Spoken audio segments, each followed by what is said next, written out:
Welcome to all sins and commandments alike. This is your host with the most, Griever, as always, bringing you guys an episode that I just did not want to review, hence why it's like 2 weeks late, a week late, 2 weeks late. I don't even care anymore. We're finally at the end. You know, once Escanor died, that was basically the last thing I wanted to actually watch of this damn thing. But I also have, I guess, what do you call it, OCD or something? I can't leave something unfinished. So I've got to review these last few episodes, and it's just a slog to get through, guys. So, but that being said, why don't we just go through this episode? Because there's some key points. Now, these were in the manga as well. Instead of talking about the anime and stuff, because in all honesty, the animation here is picked up, strangely enough, for all episodes. In this episode, strangely, most of the shots looked okay. You know, and some were even solid. Some were actually some pretty good animation and some shots. But I'm going to talk about some key points from a storytelling perspective, because the music is there and everything's there as far as an anime adaptation goes. But once again, we've been suffering for disappointment for now 2 seasons, and story-wise, this is where everything went to shit anyways. So why don't we just talk about that, okay? Because I love the level of self-awareness that is here once again. Self-awareness is a wonderful thing, is it not? And right here, like, I am self-aware that I'm an egotistical prick. I'm self-aware of that. It's not stopping me from being one, but at least it's one step forward.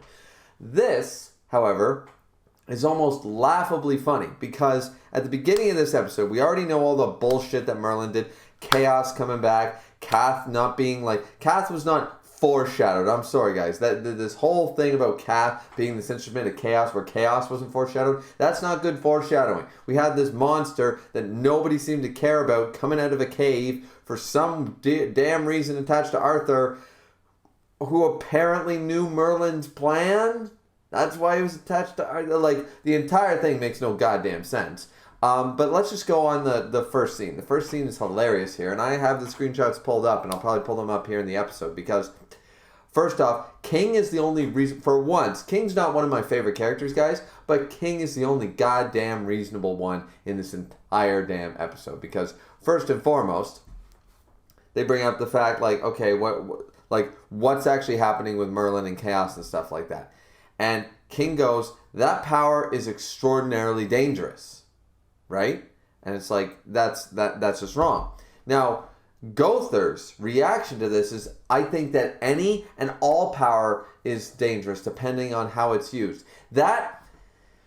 See, the problem with that is that, yes, arguably, you hand somebody a knife for a gun, right? Like, the gun is not anything wrong. The knife is not doing anything wrong. But in the hands of the wrong person who doesn't respect and et cetera, bad things can happen. The difference is that line is used to tell people to, you know, be very careful, like the old Uncle Ben stuff, great power comes great responsibility. Not any and all power is bad. We're talking the power of God. We're talking about the Infinity Gauntlet. I think the logic is the power is really dangerous. Well, any power is dangerous. No, I'm sorry. A little 6-shooter revolver is not the same as being able to warp the universe. Okay? It's a bigger scale. Yes, and the line is not necessarily untrue, but the fact that you're going to try to justify waking up a goddamn creator god based on that is ridiculous. Merlin woke this thing up and killed Escanor to do it. It was wrong, okay? Now, number 2, and forget every single person in this entire season, and not just the season, every single person in the entire series that has died or suffered can all be traced back to the fact that Merlin wanted to wake up chaos. Every death is on her hands. That's not okay. I don't care what Gother's saying. And then here again, once again, this isn't the anime's fault. I just felt the need to bitch about this again, because at this point the anime is over for me. Escanor's dead. The story sucked after that anyways, and it was sucking before it anyways. So right here, I'm just gonna, you know, nitpick like I did back in and point out the major flaws like I did when I was reviewing the manga. So the next part is King makes another valid point. 2 for 2 for King here. That doesn't change the fact that she used us. Now, once again, you guys already know my stance on this. She didn't only use them, she goddamn orchestrated to the point that Escanor is now dead.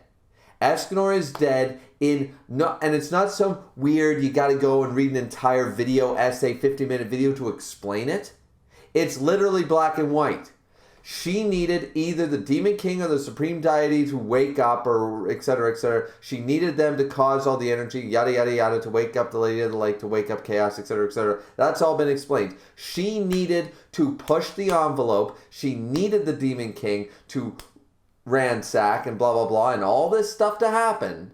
She needed the curses activated. She needed all this. There were requirements to wake up chaos because she's got daddy issues. So she needed to wake up chaos, and as the end result, by waking up the Demon King is one of the whole Coffin of Eternal Darkness and the Demon King waking up and all this shit, all that prerequisite stuff resulted in the death of Escanor. Escanor might not have lived a long life, but there was no reason that he needed to die.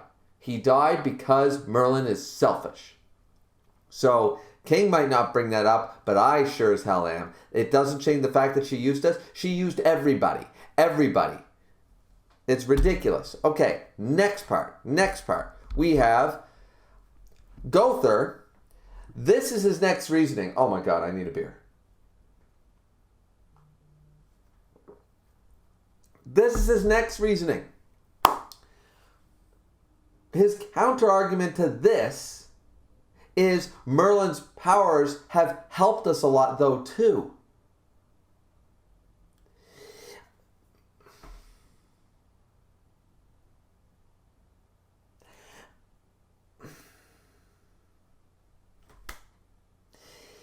Here's the problem with that argument.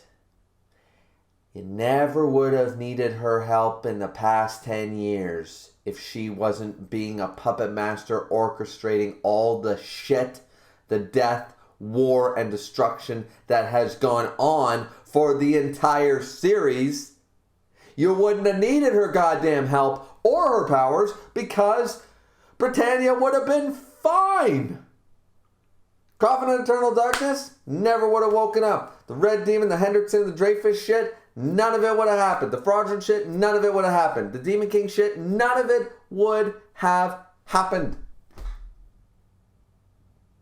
And ironically, retrospectively, Arthur wakes up, he's devastated in this episode by the fact that Camelot's gone once again because she orchestrated the Coffin of Eternal Darkness being broken, which led to the destruction of Camelot.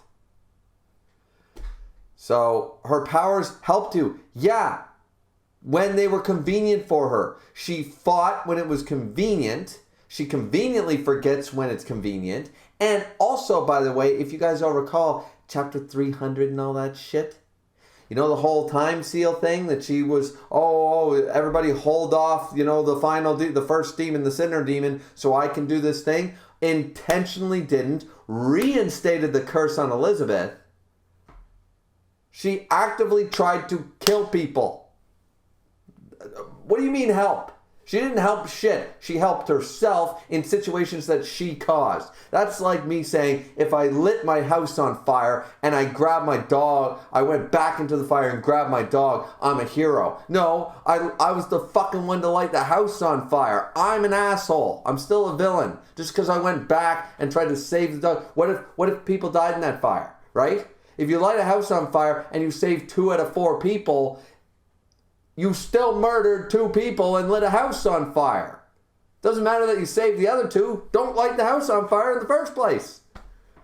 And that's exactly what she did. Oh, I love that analogy now. I like that. I love how I come up with shit on the fly when I'm passionate and get pissed. So, here's what really pisses me off. I'm already amped up for this one. Okay, so then Bond. I love you, Bond. Second favorite character in the entire series. But yet, if he was here, he'd probably say the same thing. You're all ignoring the fact that Merlin was the one to kill him. Moving on. And Diane, the worst thing to ever happen to a female character. Well, there's Nobara from JJK. But anyways, I'm sure Escanor feels the same way. Would all of you take your goddamn horse blinders off and actually look more than just straight ahead in a narrow tunnel vision? She is the result of Escanor's death. Escanor would still be alive and she had multiple opportunities to stop. Escanor's not dead because of the Coffin of Eternal Darkness. Escanor's not dead because of Hendrickson and Dreyfus. Escanor's not dead because of the Ten Commandments. Escanor's not even dead because of the Demon King the first time. Escanor is dead when Merlin had multiple opportunities to stop what she was doing and accept, I have daddy issues and I need a goddamn therapist. Anyways. Alright, so King the only one with goddamn brains, and everybody else is a moron. Then we move on to Kath, which, by the way, hilariously here, one of the things that Kath brings up is the idea, and this is sort of weird. The idea, like, first off, it's not the anime's fault for how this went down, but all of a sudden we're at the ending, and it was like, wait, what? Okay, we stopped. Like, the problem is, there were key things that made it unbelievable. Number one was the fact that Merlin just boom, boom, boom, the same thing that killed Escanor and let the Demon King be released into the mortal realm in the first place. The same spell was used lickety-split, no issue, on Kath to prevent Kath from moving anywhere, right? But it was all sped up. It was too quickly. It wasn't like this whole, Captain, here's what I'm going to do. There was no final battle. There was no thing. They were sort of losing the fight. And then all of a sudden, boom, problem solved. All right, we'll deal with it later. First off, that's irresponsible as fuck. And none of them would ever agree to it. Second off, they go into this, and I'm not buying this whole bullshit that Arthur's like, this is an actual timeline that could have happened. No, then they're all fucking idiots. And Meliodas, I refuse to believe that Bon or Meliodas is that goddamn stupid. Then we move on to the fact that, or even Merlin for that factor, be like, yeah, he's got a bit of chaos, and maybe he'll break out of it in 2 years, 5 years, 10 years, maybe right now. Who the fuck knows? No, that's not a good bet. I'm not betting the sake of the world. That's like, yeah, so we have a nuke in the back. It might go off. I don't know. We're 90% of the way there of stopping the nuke from ever going off, but yeah, you know what? Let's just leave. That's fine. I'm sure it won't go off. That is the most irresponsible thing, and that was problem one. And this, once again, is all the manga's fault. Problem one with this whole reality, like Infinity Stone shit that Nakaba was trying to pull off, is that he pulls this shit off, and then he says, like, he's trying to make us believe that this is the ending, right? Well, that was too quick and irresponsible of the characters. That was problem number one that led you to believe. Problem number two is that we see Meliodas and Elizabeth get married. That's not the problem. None of the sins are there. None of their friends. Get the human trio and Bartra is there. But you're telling me, like, the first excuse, okay, Elaine is with child. All right, Bond doesn't want to leave her. Fine. Circumstances, right? Circumstances. That's fine. Hawk and Gother have lives to live. Lives to live that don't include going to your best friend's weddings? What? Diane and King? Oh, they went back to the fairy realm. We didn't send them a wedding invitation. We didn't push the wedding a week to have literally the 7 Deadly Sins back together. Yeah, Arthur, the one who idolizes Meliodas, yeah, he don't want to be there. This is absolutely ridiculous. This makes no sense. So there's point number two. And I'm being generous, only giving these like a point apiece. Kath has 2 problems. That was like 4. And I'm only saying there's 2. 2 problems to make me disbelieve it. The next one actually doesn't come with the death of Elizabeth, because we knew that was going to happen. And that is going to be a thing. Though, isn't she technically, like, she's technically human, but she awoken as a goddess, so I don't really know how that works. But either way, apparently she's going to die eventually. Meliodas is, of course, still going to be really, really young. I think he's finally going to start aging, though. Like, his curses, well, maybe his curse isn't broken. I thought they broke both the curses. They did. So, see, once again, it doesn't make a whole lot of sense. Meliodas doesn't age a day. Elizabeth, and then the problem is that Kath returns. Okay, Kath returns. Fine, dandy. That's not a problem. But the third problem is that Now, have you realized everybody is dead? Everybody you ever cared about. Things don't last forever. There's no such thing as everlasting. There's no such thing as immortality. There's no such thing as eternal, right? That's his whole shtick. That's the line and shit that he was trying to feed Arthur and trying to feed all of them, is that nothing lasts forever. The bonds you form, humans, fairies, giants, everything eventually, the lands, kingdoms, everything eventually crumbles. Everything eventually dies. So apparently we just don't try and we give up, and that's sort of it's supposed to be intelligent and smart, but coming out of this fucking Deus Ex bullshit villain that has the reality stone for kicks it doesn't come well. Like, if this shit was coming out of like Sosuke motherfucking Aizen or some shit and it was worded better, it would probably seem really profound and it would actually give the characters pause, because it'd sort of be like, yeah, no, he's got a point. And he does have a point, but that point is so lost on the fact that it's coming out of this fucker. Because he's such a horribly, like, we just want to keep making money and keep producing chapters for some reason after the story was already dead 45 chapters ago. And then what happens here is the third problem point is that he goes, so everybody's dead, and he does that whole line. And we see everybody. And then they made a mistake here in the anime that they made in the manga. They made a mistake. First off, Bond might not be immortal anymore, so he could be dead. But if we're led to believe, hold on.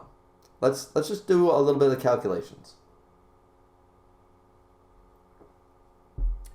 Let's say Elizabeth is fucking 18 years old. Okay? At the end of Seven Deadly Sins, she was 18 years old. Let's say she lived to the ripe old age of 100. Let's give her some Betty White level ages, okay? 80 odd years. In 80 odd years, I accept that Bond died. And that's it. Everybody left. Merlin stopped her own time. Gother's a doll. King and Elaine and Deanne are all, by the way, lived for centuries. They've already lived for centuries. So 80 years is not going to kill any of them. And they even made the mistake of showing Zeldris. Zeldris is the younger brother. If Meliodas is still this young and still looking like that, Zeldris and Gelda are still alive. So literally the only person that has died potentially in the last 80 years is Bond and Elizabeth. That's it. Escanor, the only other human, is already dead. Arthur's the King of Chaos, so he's probably alive. So literally 2 characters, but everybody's left Meliodas. See, this is the problem. It wasn't believable. It didn't work in the manga, and it didn't work here. The pacing was too fast. There were too many holes in the reality. And the fact that they try to sell this bullshit as, oh no, that's like one of the Doctor Strange, I went through 14 million timelines. No, this is not one of the 14 million timelines you went through. Sorry, this timeline is stupid, doesn't make sense, and wouldn't exist. There's too many plot holes. Not that after chapter 30... or chapter 300 till now, there hasn't been carpet bomb level of plot holes in this entire damn story. But, like, oh my god, the handling is so abysmal. It's just awful. It's just absolutely awful. So they do the wedding. They do the whole thing, as I said. What's the point in trying? Kath goes on his bullshit. And then, we're going to pull a Toriko. Okay, so if everything's everlasting, I'm going to eat you and then I'm going to get rid of everything. And it's sort of like, well then, how about I eat you? And that was the solution. So Arthur ate Kath, and that was the end. So a shitty Deus Ex villain that has no bearing on a shitty version of a Deus Ex Chaos bullshit ends up being superpowered because they ate part of Arthur, and then it was like, yeah, no, we're just going to Deus Ex his ass out of here. Ha-ha, you were going to eat me. Ha-ha, I'm going to eat you. You know what? When we were first introduced to Arthur, we knew that he had some latent magical power that Merlin was interested in. We all thought it'd be something broken, something OP when it fully awakened. We didn't want this. Because at this point, you realize what this means? Arthur still has not unleashed his magical power. We still don't know what it is through the entire story. Does he even have any? I mean, he went toe-to-toe with Hendrickson, so I imagine he has some latent ability. He's Holy Knight material, but he never awakened his own magical power. And then he got the sword that, he got Excalibur, which had its magical power. And then he got Chaos. That's horrible story writing. We all knew Arthur was going to be special. He's King motherfucking Arthur. But at the end of the day, we never actually got to see what was his magical power. And now it's dwarfed by the fact that he's got this stupid Deus Ex Machina god that came out of nowhere post any decent storytelling in Seven Deadly Sins. So they ruined Arthur too. Wonderful. Absolutely fantastic. I'm just so happy. I'm just so happy. So that's my rant video, guys. Let's make a 25-minute review out of this bullshit. Yeah. So the episode, as far as an episode was concerned, it was handled as best would be expected, but the material, the raw material, the core material was shit to begin with. So literal shit. So I just, this is why this review is so late. I had no desire to do this, but my OCD finally kicked in. So I had to review this. Now I gotta go review episode 24. I pray to the fucking heavens that shit is the last episode. Generally, 24 episodes a season sounds right, but I have seen 25 and 26 before, and that's scaring the shit out of me. Please end this nightmare for a fan of Seven Deadly Sins. For the love of God, end it. Jesus. Anyways, that's it for me, guys. Since the commandments, like, comment, and subscribe. Do not forget to drink responsibly, as always. And we officially got to 600 subscribers. Not exactly the video I wanted to celebrate on, but 600 subscribers officially as of the recording today. Super stoked about that. You guys are great. You had about, I don't know how many days, 8 days to spare. And we made it. And it's in due no small part to you guys, to people like 90 Hemmings and Keisha Prime and Miss Content, and people that fellow YouTubers who always are trying to boost me and stuff like that. Appreciate all of you guys. And yeah, that's my little spiel there. So once again, plug, drink responsibly, signing out. I really don't want to watch the next one.